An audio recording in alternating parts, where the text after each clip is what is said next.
क्या आएगा आपके पास, this is m into V X plus I cap, और P फाइनल की बात करें तो बताओ ये आपके पास हो जाएगा m into V X minus i cap. तो अगर मैं डेल्टा P के मैग्नीट्यूड की अगर सिर्फ बात करूं तो बताओ ये आपके पास क्या हो जाएगा, twice m into V X. बताओ वो यही तो आया। अब बताओ अगर मैं इस क्यूब की बात करूं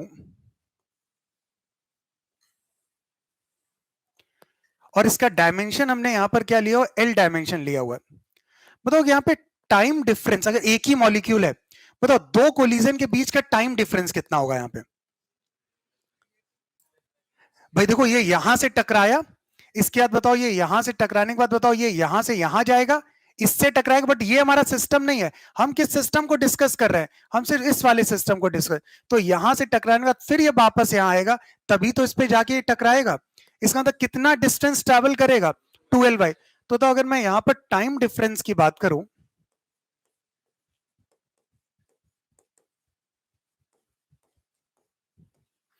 बिटवीन टू सक्सेसिव कोलिजन की बात करें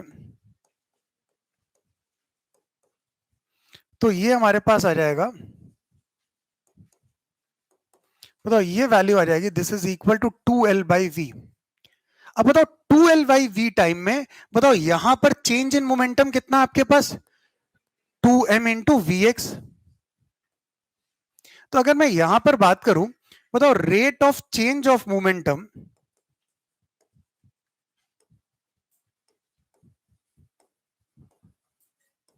rate of change of momentum per second की अगर मैं बात करता हूं, बताओ ये क्या हो जाएगा, rate of change of momentum per second. बताओ ये आ जाएगा हमारे पास इतना मोमेंटम चेंज हुआ है कितने टाइम में, 2L/v टाइम में, तो पर सेकेंड कितना हो जाएगा, बताओ ये twice m into V X upon 2L upon V X. बताओ ये वैल्यू कितनी हो गई, this is m into V X square upon L आपके पास। बताओ यही तो हुआ, this is the rate of change of momentum per second आपके पास है। ठीक, अब बताओ ये rate of change of momentum per second ये क्या हुआ आपके पास, फोर्स हो गया। तो एक तरीके से अगर मैं बात करूं ये वैल्यू हमारे पास बताओ एक तरीके से एफ एक्स हो गई, और एफ एक्स की वैल्यू बताओ क्या हो गई, this is m into V X square upon L. बताओ वो यही तो हुई एफ एक्स की वैल्यू। अब बताओ अगर ये एफ एक्स हमारे पास एक के कारण है आपके पास, ठीक, अब बताओ अगर मैं यहां पर बात करूं इस केस के लिए, बताओ अगर कई सारे मॉलिक्यूल्स हैं तो बताओ सब मॉलिक्यूल इससे यहां से टकरा रहे होंगे। अगर मैं यहां पे बात करूं,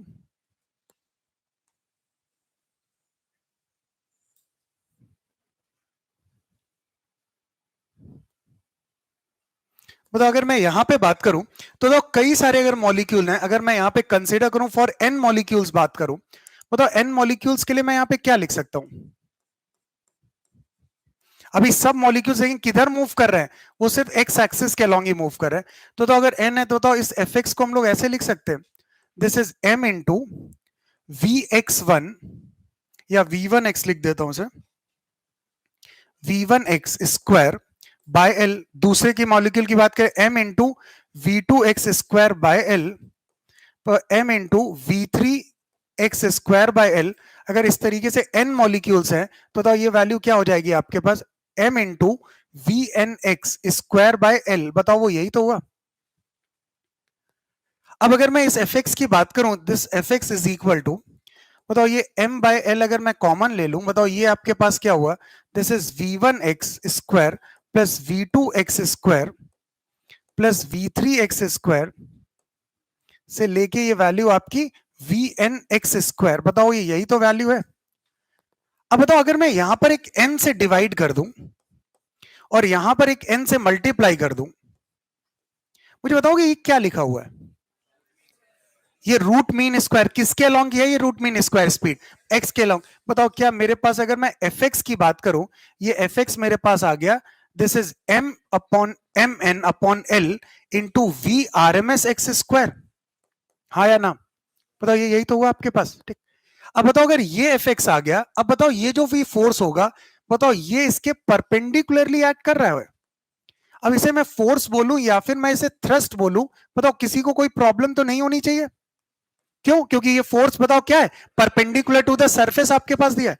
और अगर ये परपेंडिकुलर टू द सरफेस है तो अगर मैं यहां पर प्रेशर px डिफाइन करूं, बताओ पी एक्स क्या हो जाएगा आपके पास, बताओ F X upon area, this is F X upon L square, बताओ ये वैल्यू कितनी हो गई, this is M N upon L cube into V R M S X square. तो अगर मैं यहां पर पी एक्स की वैल्यू को लिखूं तो बताओ ये पी एक्स आपके पास क्या हो गया, इज इक्वल टू क्या हो गया, एम एन एल क्यूब, बताओ इसका वॉल्यूम हो गया into V R M S X square. पहले तो इस बात से सभी लोग सहमत, कंप्लीट करिए ये, बेटा आपको इसको नोट करना है।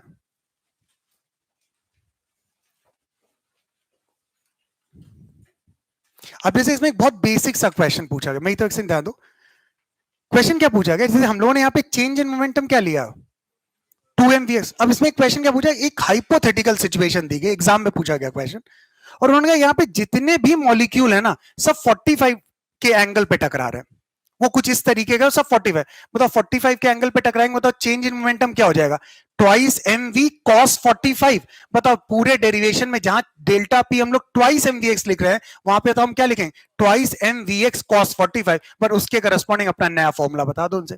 तो इसलिए मैं आपको ये डिराइव करा रहा हूं रिजल्ट, कि आपको पता होना चाहिए हम कैसे कर रहे हैं, उसी के बिहाफ पे अगर वो कोई भी चेंज करता है तो आपको अपना नया फॉर्मूला डिराइव करना पड़ेगा, पक्का।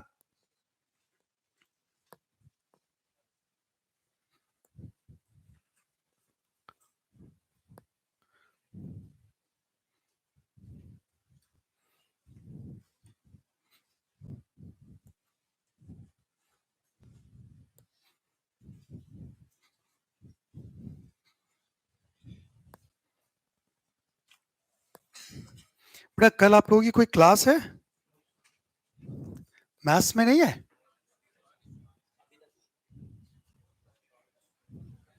केमिस्ट्री,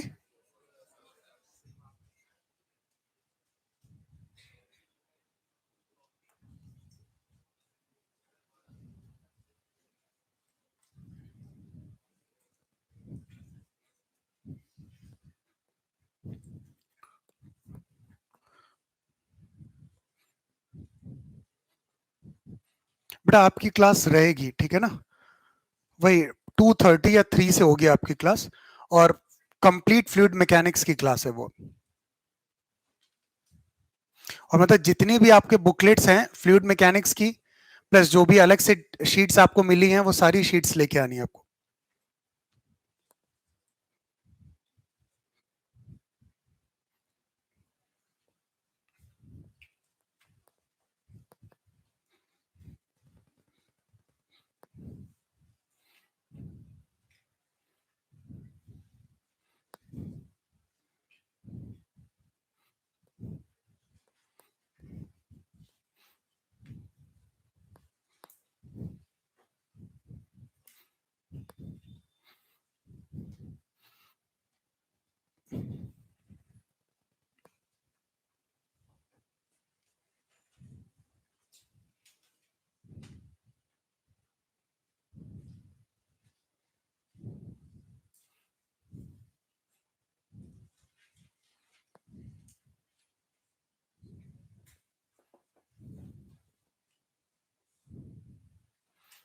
हाँ कंप्लीट कर लिया आप लोगों ने।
कंप्लीट कर लिया ना सभी ने, बेटा मैं आपको इसके पीडीएफ प्रोवाइड कर दूंगा, ठीक, जिसका भी छूट गया उसे कंप्लीट कर लिया। अब देखिए मेरी तरफ ध्यान दो, मतलब हम लोगों ने यहां पर डिफाइन कर लिया px की बात करें तो px हमारे पास आया m into N upon v into V R M S square, V R M S X square, ये है आपका।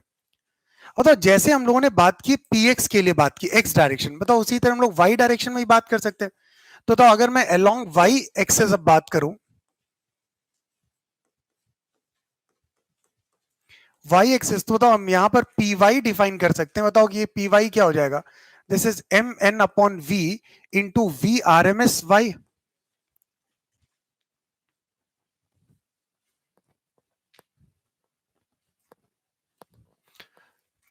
We R M S Y का स्क्वायर, बताओ यही होगा। इसी तरह अगर हम अलोंग z एक्सेस की बात करें, हम सिर्फ एक कंपोनेंट, जब मैं y एक्सिस की बात कर रहा हूं तो हम सिर्फ एक कंपोनेंट की बात करें जो y के डायरेक्शन में, z की बात करें तो हम किस कंपोनेंट की बात करें, सिर्फ z वाले कंपोनेंट। बताओ ये आपके पास pz, बताओ क्या हो जाएगा, this is M N upon V into V R M S Z square, ये यही तो है। अब देखो अगर ये मेरे पास रिलेशन आया, अगर इसकी बात करें, आपको पता है अगर हम लोग एट स्टेडी स्टेट बात कर रहे हैं, तो स्टेडी स्टेट में मैंने आपको बताया था कि क्या होता है, हर डायरेक्शन में, हर पोजीशन पे और किसी भी टाइम इंस्टेंट पे, बताओ प्रेशर सेम होता है। इसका मतलब भले ये मैंने अलग अलग निकाले, बताओ ये P X is equal to P Y, बताओ ये आपस में बराबर होने चाहिए, ये तीनों वैल्यूज बताओ आपस में बराबर होनी चाहिए। अब बताओ अगर मैं इन तीनों को ऐड कर दूं, मैं इसको इस तरीके से देखूं, P X plus P Y plus P Z, बताओ अगर तीनों बराबर हैं आपस में, बताओ एक तरीके से ये वैल्यू 3p के बराबर हुई। मैंने तीनों प्रेशर को ऐड कर दिया, अब तीनों अगर बराबर हैं स्टेडी स्टेट में, तो ऑब्वियस बात है इन तीनों की वैल्यू p है, तो बताओ ये 3p की वैल्यू हो गई। अब बताओ ये किसके बराबर आएगा, is equal to, this is M N upon v into, बताओ ये क्या हो गया, this is V R M S X square plus V R M S Z square. बताओ ये यही तो है आपके पास। अब बताओ अगर मैं यहां पर p की बात करूं, ध्यान से समझना, p इज इक्वल टू, बताओ क्या हो जाएगा, this is 1/3 M N upon V into V R M S square. बताओ ये एक तरीके से यही तो था, this is v1 x square plus v2 x square plus का vn x square upon n। बताओ इसी तरह अगर V R M S Y की बात करें, बताओ ये क्या हुआ आपके पास, इसकी वैल्यू क्या हुई, ये आ जाएगा आपके पास, this is v1 y square plus v2 y square vn y square, बताओ अपॉन n, ये यही तो आई वैल्यू आपके।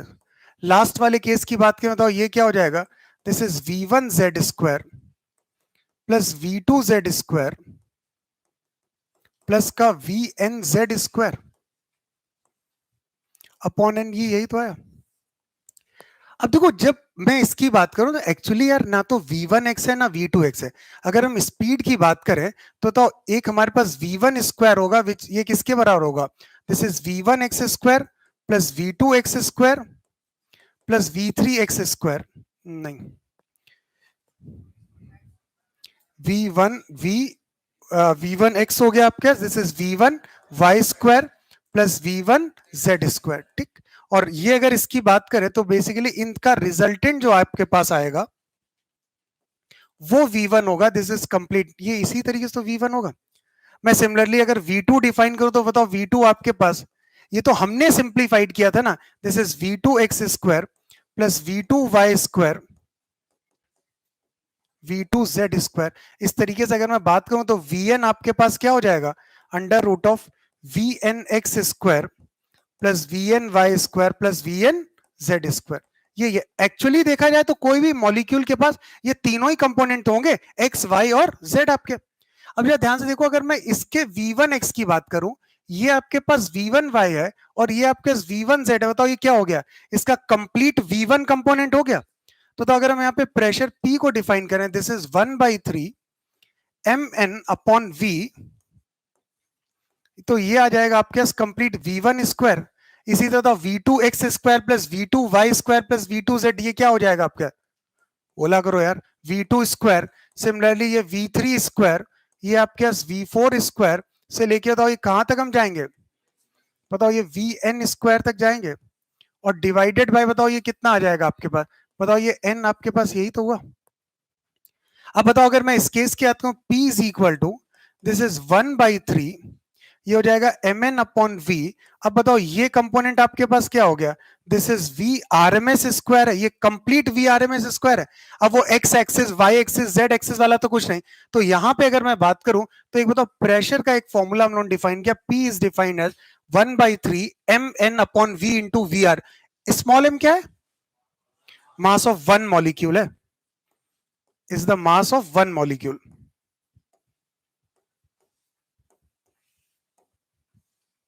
मैं यहां पर कैपिटल एन बताओ क्या हो गया आपके, टोटल नंबर ऑफ मॉलिक्यूल्स।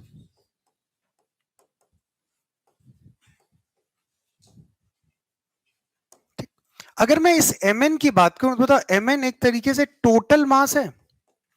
अगर m टोटल की बात करें तो m इंटू n, बताओ ये एक तरीके से total mass of gas sample हो गया।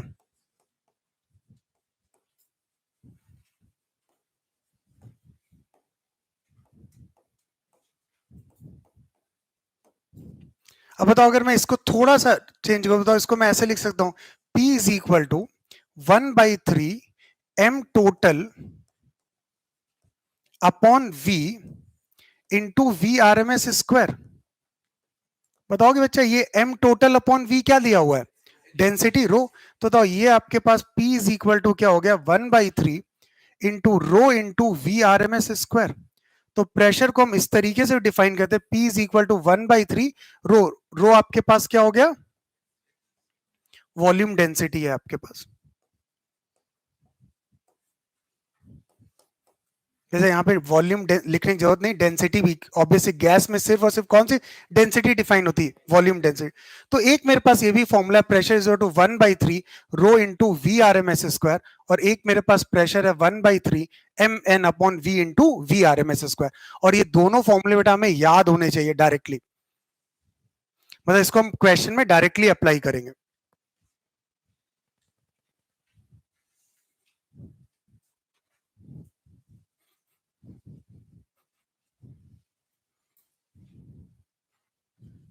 हाँ, कहां पर, इतनी तो भावनाएं समझ गए होगे वैसे, बात क्लियर है ना।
मैंने कल के लिए आप लोगों का टेस्ट भी बोला था ना,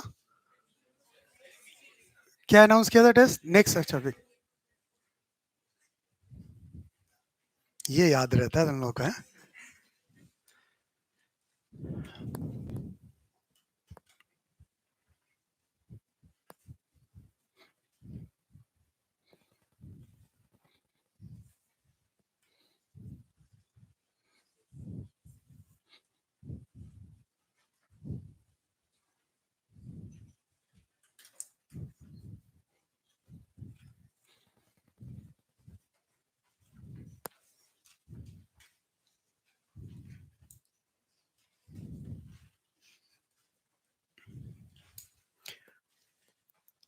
अब देखो यहां से अगर मैं बात करूं तो यहां से एक तरीके से अगर देखा जाए तो हमने वीआरएमएस का भी फॉर्मूला डिराइव कर लिया। वैसे तो हमें वीआरएमएस याद है, अंडर रूट ऑफ 3। बताओ यहां से भी तो वीआर पहले नोट कर लिया ना सभी लोगों ने?